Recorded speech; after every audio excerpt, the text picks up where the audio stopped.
guys, my name is Santee. I'm a personal trainer here in San Diego, California. Today, I'm going to talk to you about 4 ways to overcome stress eating. For me, I have a problem with Oreos. Normally, a person would have 2 or 3, dunk it in some milk, and they'd be done. But for me, I'll finish a box in an entire night. So these 4 habits will help you regardless of what your situation is and regardless of what your triggers are, right? So the first thing is going to be increasing awareness around your stress eating habits. So what I like to tell my clients is to keep a notepad, a piece of paper, next to the refrigerator so that every time they engage in one of their stress eating episodes, they can actually track and record how they're feeling.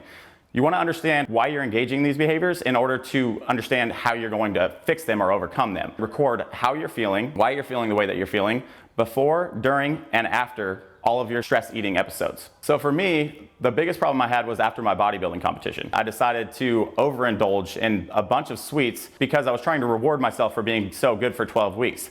But you have to understand that fitness doesn't work like that. What I would write before I started eating the Oreos was, I feel like I have been so good for so long that I deserve to indulge in this snack. During the episode, I felt like I was a little guilty for overindulging. That guilt turned into shame. So I would be shameful and embarrassed for overindulging in Oreos and eating the entire carton. However, that didn't stop the problem because I wasn't doing anything to fix it. So that's why it's so important to write down what it is that you're experiencing during these moments so that you can understand how to fix it.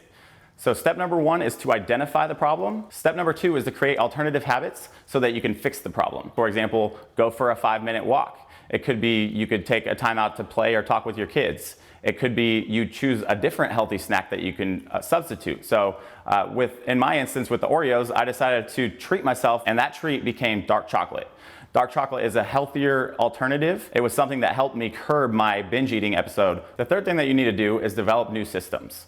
Developing systems is going to make things easier on you. So the first thing I'd like to recommend to my clients is to place the healthier food items in front of the refrigerator and the unhealthier options in the back of the refrigerator. That way you're more likely to choose the healthier options when you open the refrigerator. I do the same thing with my pantry. That way I choose a healthier snack over the unhealthier snack every time. Secondly, when I go to the grocery store, I opt to not buy the Oreos. I opt to buy fresh fruit instead. And finally, what I like to do is I like to keep a 20-ounce glass of water next to my bed. So when I wake up in the morning, the first thing I do is I hydrate myself and I jumpstart my metabolism. These systems are just to be put in place to help you make your life easier. So whatever you choose, make it something that'll help you guys get through your stress eating problems. Step number 4 is practicing self-compassion. If you tell yourself something, you're going to believe it. So when I was overindulging in Oreos, I was telling myself that I was weak and that I was undisciplined and that I didn't deserve to look the way that I did. Then I started to lose discipline in other aspects of my life. I wasn't working out as much. I was overindulging in other meals throughout the day.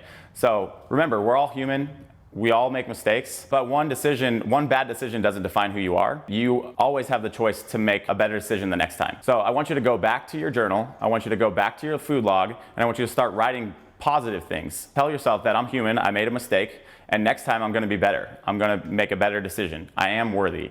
I am capable of making good decisions. Because these are the things that are going to help you overcome this negative habit of binge eating. Remember, you want to identify the problem, create new habits, develop new systems to make things easier on you, and practice self-compassion. Implement these 4 steps to overcome stress eating, and I promise it'll make your life better. I'm Santee, and we're all in this together.